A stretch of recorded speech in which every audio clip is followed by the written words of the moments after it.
Buddha, or Buddha Gautama, also known as Shakyamuni Buddha, was a great spiritual master from ancient India. Born as Prince Siddhartha Gautama in 5th century BC, he would have naturally inherited the vast wealth of a kingdom. However, the prince one day left the palace life in search of spiritual knowledge. After years of contemplative seeking, the Buddha attained enlightenment under the Bodhi tree.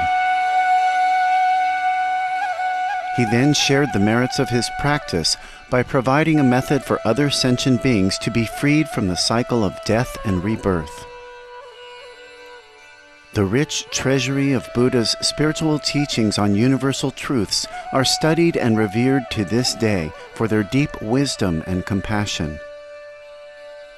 Today we would like to share with you the sage teachings of the Buddha in the Holy Tipitaka, excerpted from the Itivuttaka, the group of ones and fours.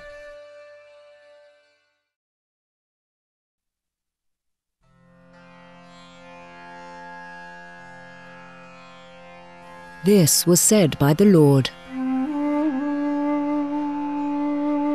Bhikkhus, the skeletons of a single person running on and wandering in samsara, or cycle of reincarnation, for an eon, would make a heap of bones, a quantity of bones as large as this Mount Vepula, if there were someone to collect them, and if the collection were not destroyed. The bones of a single person, accumulated in a single eon, would make a heap like a mountain, so said the great sage. He declared it to be as great as Mount Vepula, to the north of Vulture's Peak, in the hill fort of Magadha. But when one sees with perfect wisdom the Four Noble Truths as they are, suffering, the origin of suffering, the overcoming of suffering, and the Noble Eightfold Path leading to relief from suffering, having merely run on 7 times at the most, by destroying all fetters, one makes an end of suffering. Lying. This was said by the Lord. Bhikkhus, I say that for an individual who transgresses in one thing, there is no evil deed whatsoever he would not do. What is that one thing? It is this, bhikkhus, deliberately telling a lie. There is no evil that cannot be done by a person who deliberately lies, who transgresses in one thing, taking no account of the next world. Giving. This was said by the Lord. Bhikkhus, if beings knew, as I know, the result of giving and sharing, they would not eat without having given, nor would they allow the stain of meanness to obsess them and take root in their minds.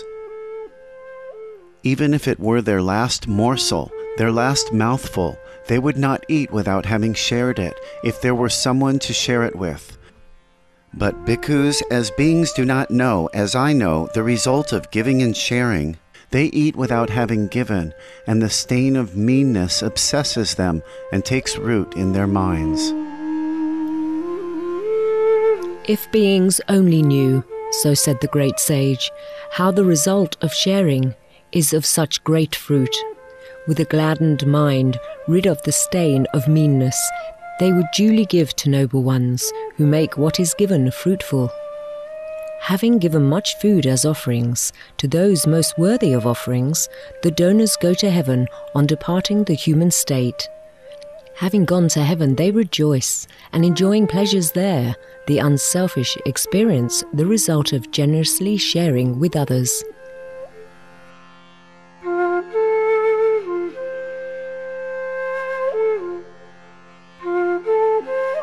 The development of loving kindness. This was said by the Lord. Bhikkhus, whatever grounds there are for making merit productive of a future birth, all these do not equal a 16th part of the mind release of loving kindness. The mind release of loving kindness surpasses them and shines forth bright and brilliant. just as the radiance of all the stars does not equal a 16th part of the moon's radiance, but the moon's radiance surpasses them and shines forth, bright and brilliant. Even so, whatever grounds there are for making merit productive of a future birth, all these do not equal a 16th part of the mind release of loving kindness.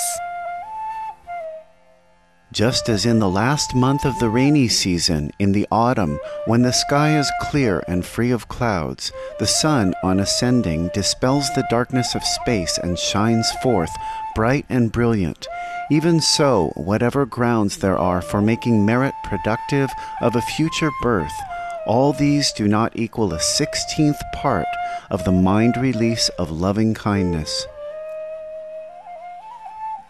And just as in the night, at the moment of dawn, the morning star shines forth, bright and brilliant, even so, whatever grounds there are for making merit productive of a future birth, all these do not equal a 16th part of the mind release of loving kindness. The mind release of loving kindness surpasses them and shines forth, bright and brilliant.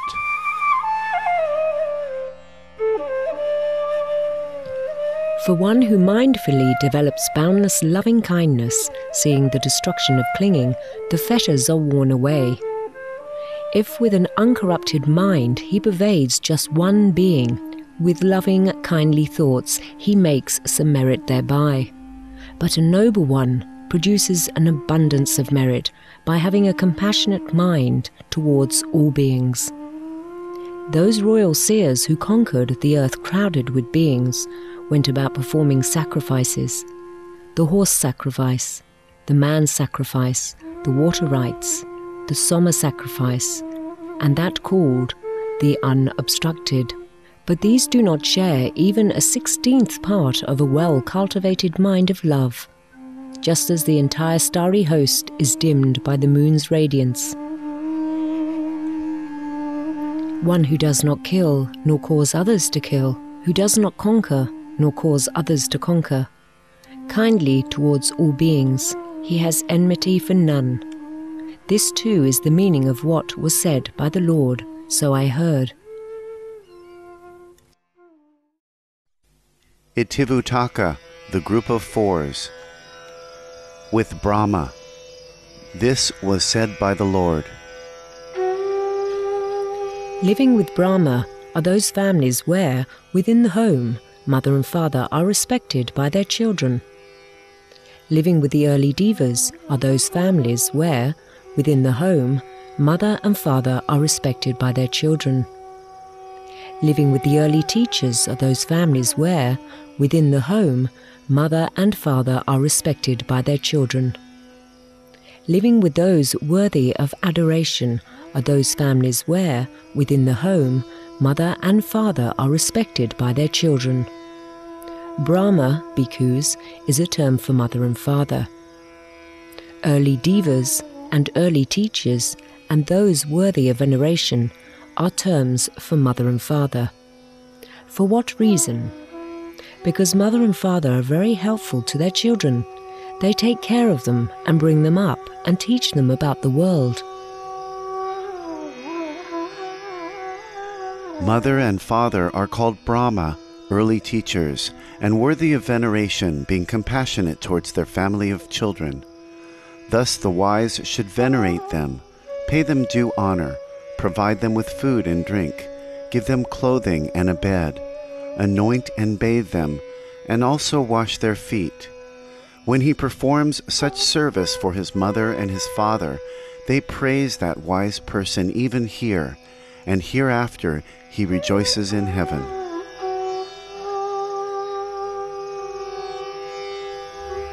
The river current. This was said by the Lord.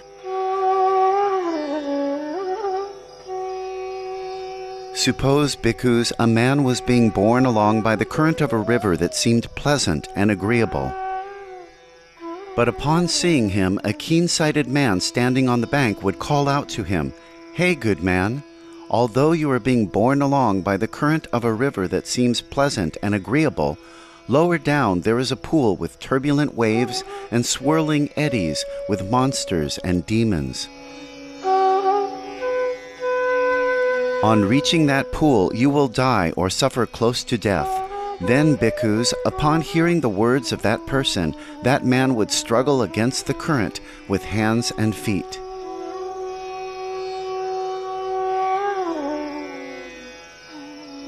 I have made use of this simile, bhikkhus, to illustrate the meaning. And this is the meaning here. The current of the river is a synonym for craving. Seeming pleasant and agreeable is a synonym for the 6 internal sense bases. The pool lower down is a synonym for the 5 lower fetters. Turbulent waves is a synonym for anger and frustration. Swirling eddies is a synonym for the 5 strands of sensual pleasure. Against the current is a synonym for renunciation. Struggling with hands and feet is a synonym for instigating energy. The keen-sighted man standing on the bank is a synonym for the Tathagata, the Arahant, the fully enlightened one. Desiring future security from bondage, one should abandon sensual desire, however painful this may be. Rightly comprehending with wisdom a mind that is well released, one may reach freedom step by step.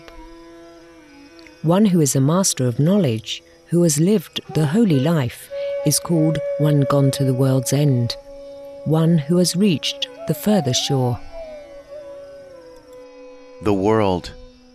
This was said by the Lord, said by the Arahant, so I heard. Bhikkhus, the world has been fully understood by the Tathagata or Buddha. The Tathagata is released from the world. The origin of the world has been fully understood by the Tathagata.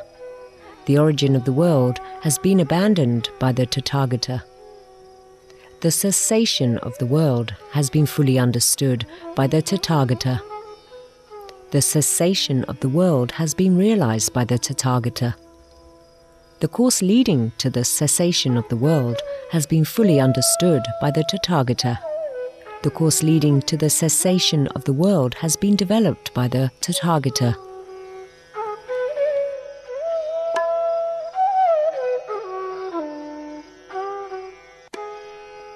Bhikkhus, in the world with its devas, maras, and brahmas, with its recluses and brahmins among humankind, with its princes and people, whatever is seen, heard, sensed, cognized, attained, sought, and reflected upon by the mind, that is fully understood by the Tathagata.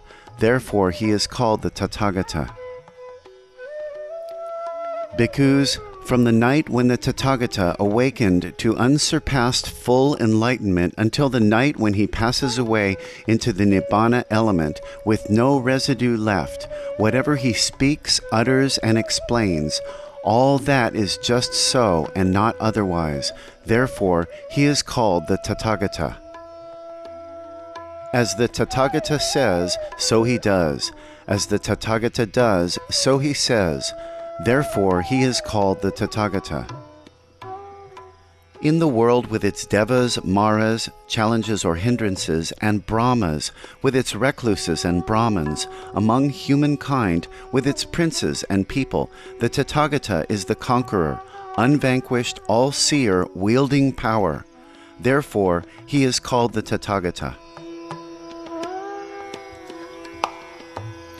By knowledge of the whole world as it truly is, he is released from all the world. In all the world he is unattached. The all-conquering heroic sage, freed from every bond is he. He has reached that perfect peace, Nibbana or eternal bliss, which is free from fear. Rid of taints, he is enlightened. Trouble-free, with doubts destroyed. Reached the final end of deeds, released by clinging's full destruction. The enlightened one, the Lord, a lion is he unsurpassed. For in the world together with its devas, he set the Brahma wheel in motion. Thus those devas and human beings gone for refuge to the Buddha, on meeting him pay homage to him, the Great One free from diffidence. Tamed, of the tamed he is the best. Calmed, of the calmed he is the seer. Freed, of the freed he is the foremost. Crossed, of the crossed he is the chief. Thus do they pay him due homage. The Great One free from diffidence. In the world together with its divas, there is no person equaling you. This too is the meaning of what was said by the Lord, so I heard.